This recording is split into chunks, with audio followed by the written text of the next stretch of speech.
guys, and welcome back to our channel. As you can see, we have our new addition. You say hi? She's just had a feed, so she's a bit grumpy. If you hear any noises and stuff like that, that is her. But yes, she was born 5 weeks premature on the 10th of August, so it was a big shock for us all, especially as Alex actually wasn't here until sort of very late on. But anyway, let's get into the video. Labour and delivery story. So my labour started on the 9th of August. I had just put Carter into his granddad's car and they were going to spend the afternoon together. So I decided I was going to do a load of washing, and at this point it was about 12:10. So it was about 12:15. I went to go put on a load of washing, and my waters broke on the kitchen floor. It started off as sort of like a little trickle, and I didn't think anything of it, and then sort of stood up after bending down to get the washing to put it in the washing machine, and it was a very large gush, and it went all over my kitchen floor. So I called Carter's granddad, my stepdad, and told him what had just happened, and that he had to come back to pick me up because he was going to drive us to the hospital, and they were also going to keep Carter overnight, which was our original plan for when I went into labour anyway. So while I was waiting for them to drive back, I called our local ADAU unit, who said that I needed to come in for a check before I was sent to labour ward or anything like that.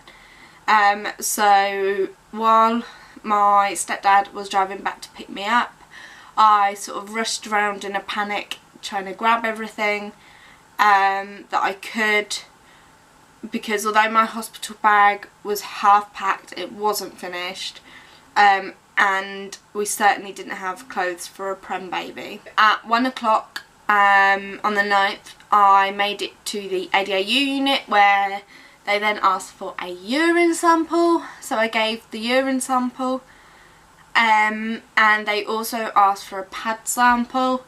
So I had to change the pad I was wearing, cause where my waters had broke I had to put pad on just in case.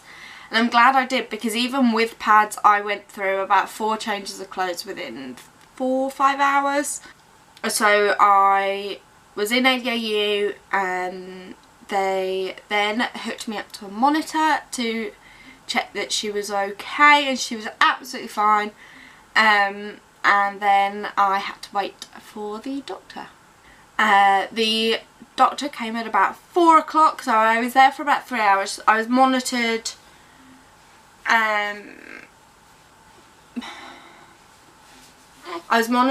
for about an hour, because she was prem. They wanted to keep an eye on her. By the time they got there, they asked for to do a check, and obviously because I was prem and my waters had broke, they didn't want to intervene too much, because it could cause infection, although they had to check. So they checked. I was 2 centimetres dilated at that point, and they said it was very obvious my waters had gone and it wasn't anything else. So I was told that I had to wait for a bed on what in our hospital is Ward 9, and that's the induction and post-baby ward. So I had to wait for a bed there, and one came available at 8 o'clock. So again, I was waiting a bit. But our hospital is a very small hospital for a very large city. While all of this was happening, Alex was actually at base He's in the middle of his discharge, and he was due home that evening anyway, and he didn't actually realise my waters had gone and I was in hospital until he checked his phone at about 5 o'clock. His phone had died, so he had to charge it on the train, so he was already on his way back. He was in between Darlington and Birmingham New Street when he found out. So I got a very panicked call to find out what had gone on, and after explaining it, he said he was going to come straight to the hospital. So he got to the hospital about 9 o'clock that night, and by which point I still had no contractions, not even sort of like period cramps, there was nothing. And I was given a first dose of antibiotics purely because my waters had gone and I wasn't having contractions. So it's now the 10th of August and I woke up at 5:30 in the morning. I was kind of in and out, sleeping all night. I was worrying because I knew my waters had broken and contractions hadn't started. So I didn't get an awful lot of sleep, but at 5:30 I woke up and was having really painful cramps, and I kind of just breathed through them, carried on, and notified the midwife when she came round for observations. So she was aware that the pains were there. She said she hadn't seen what the pains were like, so she was going to hook me up to the monitor, at which point we were monitoring her. At this point she wasn't as happy as she was on the 9th. She wasn't moving very much, she was being very, very lazy, and where you're being monitored, the line is meant to be a zigzag type thing. Hers was very small zigzags, but was pretty much a straight line. So her heart was fine, she was fine, but she wasn't moving very much, which was a big cause for concern for them.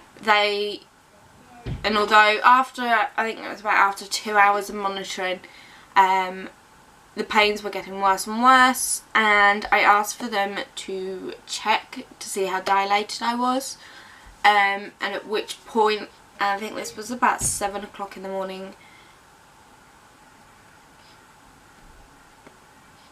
they said they couldn't do it just yet, and they would check to see how dilated I was in the next couple of hours. And by 8 o'clock in the morning they were very intense. I wasn't getting much of a break between them. They're very painful, and it was getting to a point where I needed something to sort of help with the pain, but because I was still hooked up to the monitor at this point as well, every time I had a contraction her heart dipped, so they were like, oh, we'll keep an eye on it, but it was getting worse and worse, and it was every contraction and it would go down and it would stay down a bit and then it would come back up. So they were like, if this continues, we're going to have to C-section you. It's nothing to worry about, but we are a little concerned. She's not very active, her heart's dipping.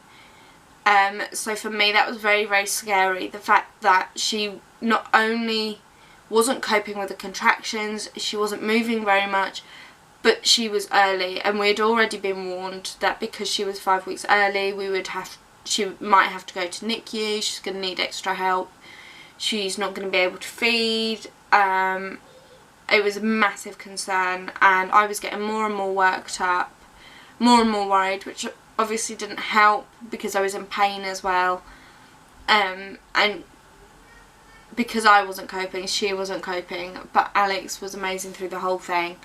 He was holding my hand, telling me it will all be alright, and eventually it was, because she's here. So at 8 o'clock the doctors came round to do their ward checks, and I asked them if they could check me over. He checked me over and I was 5 centimetres dilated, So they moved me over to the labour ward. 6 o'clock we got moved to the labour ward. We got signed in, and then I was given a choice of what drug I wanted. I was very limited as to what I could have, purely because of her heart rates in Ward 9. And my choices were an epidural with large risks of C-section or gas and air, and I only wanted gas and air anyway. I didn't want an epidural, I didn't want a spinal block, didn't want pethidine. I was going to try and do it completely naturally, and if anything could happen and I wanted something, I wanted gas and air. So at 9:15 I felt like I had to push, and I was being told, no, you can't push, it's not time, don't push. So I'm in absolute agony, feeling that I have to push and desperately trying to hold it on. And I think the gas and air took hold and I went into a complete frenzy, telling her she had to examine me because I had to push, and she was like, no, you don't need to. And then she left the room and it was just me and Alex. So I made Alex go out into the hallway and find somebody to come and check me over. I was in agony, the gas and air wasn't doing anything, I was on the point of just give me a C-section, and then the midwife had told my midwife Rosie that Alex had gone out and said she needs checking. So she came back in with another midwife and said that I can be checked. They checked me over and said, well, they went to go and check me over but didn't actually have to because her head was pretty much there. So she wasn't quite crowning, but she was there. So at which point they called a paediatrician and an assistant nurse into the room, purely because she was pregnant. She might have needed that extra help to breathe, which we were warned of before, although I wasn't given any steroids or anything like that, because she wasn't very prem, she's classed as late prem.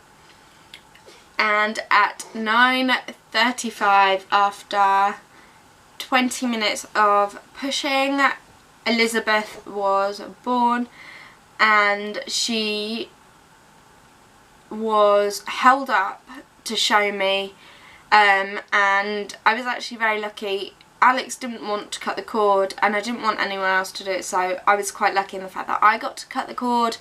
Bearing in mind the gas and air had been taken off of me during the final pushes, so that I sort of came round a bit. I wanted to know what was going on. If she needed help and she was taken away, I wanted to be sort of alert and be myself. Taken over to the paediatric table on the other side of the room, and she was giving her these checks and listening to her heart, listening to her lungs, and all the meantime she wasn't crying, so I was a bit panicky. After about 10 minutes of her being on the paediatric table, she was brought over to me for cuddles.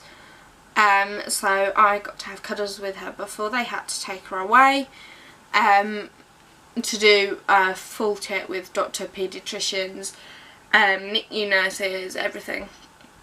She wasn't struggling to breathe at all, but they had to check her over, just to be on the safe side, and also to put in a cannula, because she was grunting, which Carter did as well, so I knew when I heard her grunting, I knew she was going to have to be on antibiotics, so I knew it was a minimum 3-day stay. 11:30 or around about then, I was moved to Ward 10, which is the specialised unit in Milton Keynes, where it's designed for longer stays. So because she was grunting, obviously we had a minimum 3-day stay, sorry. So she could have a course of antibiotics, but then so they took a set of bloods to test her infection markers, and later that afternoon her infection markers came back very, very high, and her infection markers were 71, and I just remember being very, very scared at what the nurse said next, in that she could possibly have meningitis. I didn't before. Oops, sorry, that's Alex. He's only in the other room. But before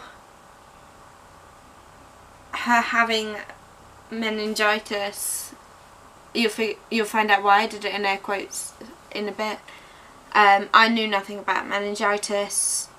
I knew a little bit, and I knew that it was very serious illness, but I never knew anything other than that. We were told she would have to have a spinal tap.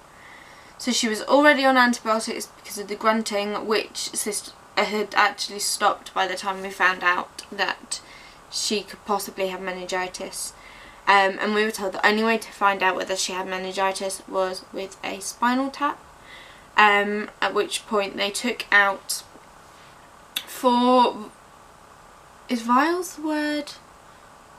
Like 4 little tubes, each with 6 drops of spinal fluid in them, and 2 would be sent off to be cultured. No, 3 were sent off to be cultured at Leeds Children's Hospital, and 1 was tested there and then. I took the fluid and she was brought back to me after about 20 minutes, and I just remember I would not let her go. So the next day I asked about the results, and they said that the first set of spinal tap fluid wasn't clear enough. There was too much blood in it, and they would have to repeat it. And the second time was a failed attempt as well, as was the third, and they wanted to attempt again for a 4th the same day. So these 3 were spread out over 2 days, and they wanted to do a 3rd on one day, and I said no. It's a lot of spinal fluid, and she was already on the antibiotics she needed to be on for meningitis, and I didn't want to put her through another set of spinal taps because it was a lot of fluid in such a small baby. She was only £4.15. By the point they were doing the spinal tap, she had lost 6 ounces already, and she went, overall, the stay in the hospital, she went down to £4. Alex was at home with Carter, and Carter couldn't really cope being in the hospital. He came up a couple of times to visit, and I'll insert some pictures of the 2 of them meeting. I didn't get a video, but I've got some gorgeous pictures of them.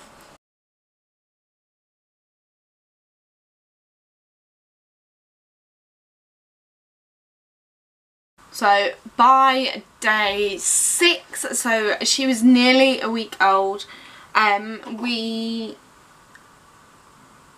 were waiting for the cultures to come back, and the cultures from Leeds Hospital came back clear, and her bloods for infection levels had gone down to 6.5. So there is a massive difference there. I was just very, very glad that it wasn't meningitis. Because it wasn't meningitis, she was allowed to finish her antibiotics, which I was so, so happy about. They took out the cannula, and then they had to do one final weigh. They weighed her, and she was starting to put on weight again, which was amazing. Especially for a prem baby, and one that was so small as well. So on the 16th of August, so day 6, she had her final antibiotics, and then we were allowed to go home. So her final antibiotics were at 11 o'clock at night, and they said we could either go home that night or we could wait and go home in the morning. Obviously, having spent 6 days in hospital and only seeing Carter for about 3 hours, over those 6 days. I really wanted to go home. So my stepdad came and helped me pack everything up, and we went home at about 11:42. But anyway guys, that was my labour and delivery story. I'm just glad that everything is okay. She's putting on weight the way she is. She's now going into newborn sizes, and by the time you guys see this video she will be 5 weeks old. It is a little late, but better late than never. It's taken a little while to get used to everything after a week in hospital, and then Carter was poorly, and then I discovered the beautiful and wonderful Mrs. Hitch, and all I've wanted to do is clean. But if you guys haven't actually seen Mrs. Hitch, go and check her out on her Instagram. She is the most wonderful cleaning person in the world, and I love her to pieces, and my house smells amazing because of her. But anyway guys, that's enough for today. I hope you liked it. Don't forget to like, comment, and if you want to see more from us, then subscribe. We will be doing more and more videos now that we are all settled. Anyway guys, I will speak to you soon. Bye!